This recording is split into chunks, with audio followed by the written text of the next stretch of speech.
Security system को इतना मजबूत करेगा कि इस तरह की घटनाएं आगे रुक सके।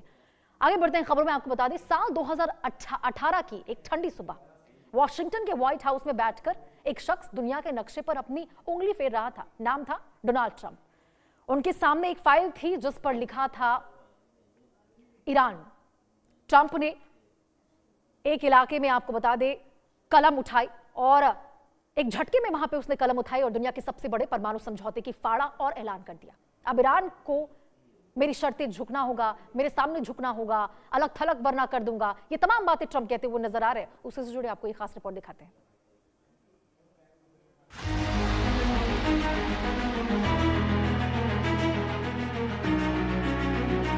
I did that at the request of a lot of leaders that are friendly with them.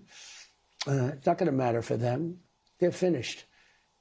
Now they can make a deal or they get annihilated. I don't want to do that. Yeah. But we have the greatest military. ऐलान होते ही white house के कमरों में तालियां गूंज रही थी। America को लग रहा था कि उसका मास्टर स्ट्रोक सामने आएगा, लेकिन शतरंज की बिसात पर कभी-कभी, जिसे आप अपनी सबसे बड़ी चाल समझते हैं, वो असल में आपके दुश्मन का बिछाया हुआ जाल होती है। अमेरिका की एक फेमस जो लेखिका हैं लीशा कोलमैन, उन्होंने अपने विश्लेषण में कुछ चिलिंग डिटेल्स बताई हैं, जिसमें कि बोला गया है कि क्यों आजकल आज तक अमेरिका जो है अपने पे बहुत ज़्यादा गरूर करता था और इस तरह की बातें बोलता था कि उससे बड़ी महाशक्ति दुनिया में कोई भी नहीं है।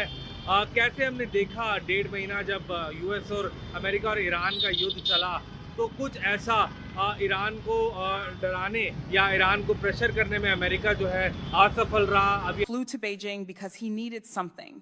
He needed help reopening the Strait of Hormuz, which is choking global oil supplies. He needed rare earth minerals because U.S. stockpiles are running dry. He needed China's cooperation on trade, on markets, on everything. And Xi Jinping knew all of it.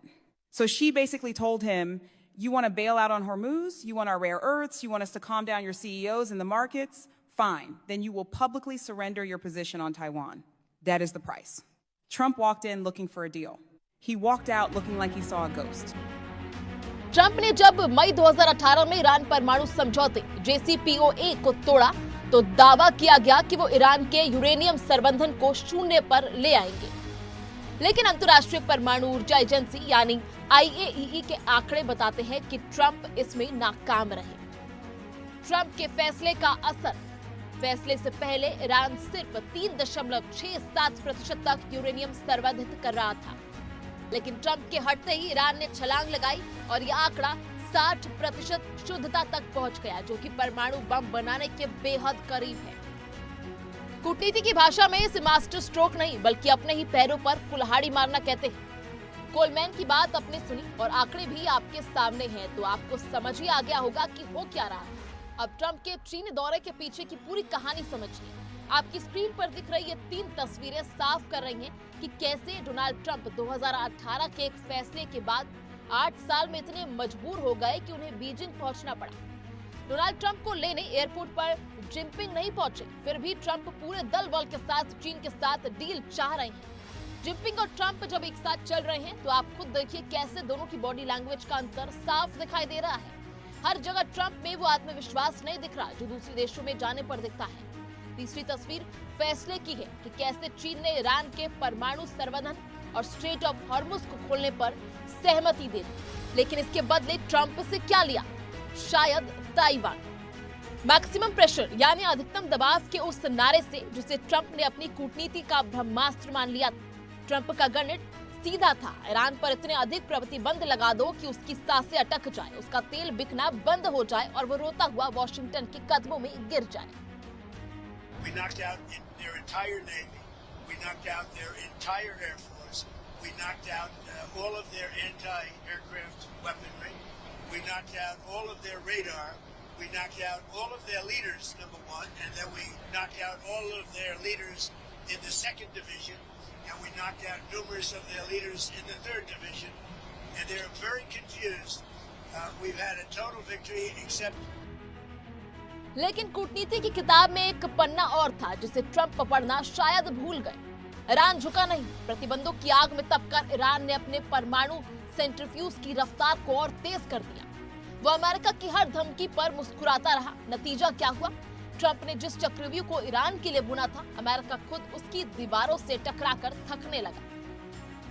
लेकिन शायद इस पूरी रणनीति में चीन के role का आंकलन करना ट्रंप भूल गए। चीन बीजिंग में बैठकर इस पूरे ड्रामे को बहुत ध्यान से देख रहा था। अमेरिका अपनी पूरी सैन्य ताकत, अपने सारे जासूस, अपनी सारी कूटनीतिक ऊर्जा सिर्फ एक छोटे से देश ईरान को दबाने में खर्च कर रहा था। वॉशिंगटन की आंखें सिर्फ तेहरान पर टिकी थी और ठीक इसी का फायदा उठाकर चीन ने ताइवान की तरफ अपने कदम बढ़ा दिए। ट्रंप का दूसरा दावा था कि वो प्रतिबंधों से ईरान की अर्थव्यवस्था को पंगु बना देगा। ट्रंप की पाबंदी रणनीति फेल।